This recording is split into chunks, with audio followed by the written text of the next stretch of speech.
તો દેશમાં કોરોનાના કેસ ઝડપથી વધી રહ્યા છે। દેશમાં કોરોનાના એક્ટિવ કેસની સંખ્યા 6,815 પર પહોંચી છે। છેલ્લા 24 કલાકમાં કોરોનાના 324 નવા કેસ સામે આવ્યા છે।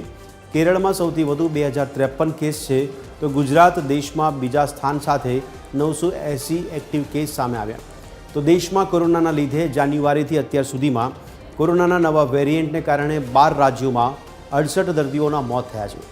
સોમવારે કેરળ, દિલ્હી અને ઝારખંડમાં એક દર્દીએ પોતાનો જીવ ગુમાવ્યો। મહારાષ્ટ્રમાં સૌથી વધુ 18 લોકોના મોત નોંધાયા છે। તો સોમવારે મધ્યપ્રદેશના ગ્વાલિયરમાં 3 ડૉક્ટરો સહિત 6 નવા કોરોનાના કેસ નોંધાયા છે। આ પછી જિલ્લા વહીવટીતંત્ર અને આરોગ્ય વિભાગ હાઈ એલર્ટ પર છે।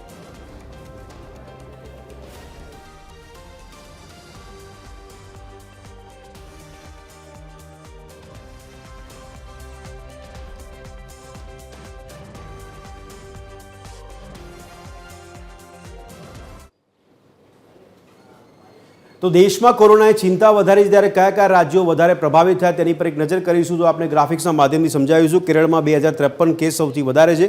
મહારાષ્ટ્રમાં 615 કેસ નોંધાયા છે, ત્યારે દિલ્હીમાં 691 કેસ છે। ગુજરાતમાં 1109, એટલે કે આખા દેશભરમાં ગુજરાત અત્યારે બીજા સ્થાન પર આવ્યું હોય તેવા સમાચાર છે।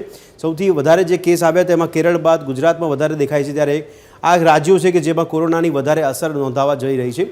કોરોનાની જે અસર છે તે પ્રભાવિત રાજ્યોની વાત આપણે કરી કે આ રાજ્યો અત્યારે છે તેમાં હવે પશ્ચિમ બંગાળની વાત કરીએ તો પશ્ચિમ બંગાળમાં 747 કેસ નોંધાયા છે। પશ્ચિમ બંગાળ સિવાય વાત કરીશું કર્ણાટક, તામિલનાડુમાં, તો કર્ણાટકમાં 559 કેસ છે।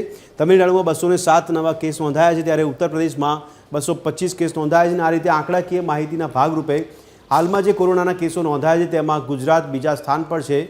સૌથી વધારે કેસ કેરળમાં નોંધાયા છે। તો કેરળ સિવાયના અન્ય રાજ્યોની વાત કરીશું રાજસ્થાન, હરિયાણા અને આંધ્રપ્રદેશ।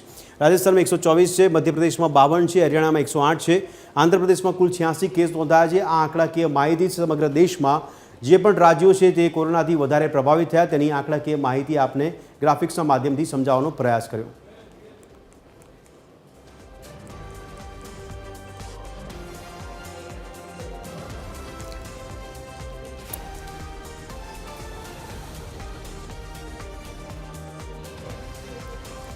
તો કોરોનાના કેસ દિવસેને દિવસે વધતા નજરે પડી રહ્યા છે। એવામાં જે ટ્રાવેલ હિસ્ટ્રી ધરાવતા છે તે કેસોની પણ વધારે ઝીણવટભરી તપાસ કરવામાં આવી રહી છે। છેલ્લા 24 કલાકમાં કોરોનાના 324 કેસ નવા નોંધાયા છે, ત્યારે કેરળમાં સૌથી વધારે કેસ નોંધાયા છે। કેરળ સૌથી વધારે કેસ નોંધાવનારું એટલે કે પહેલું રાજ્ય છે।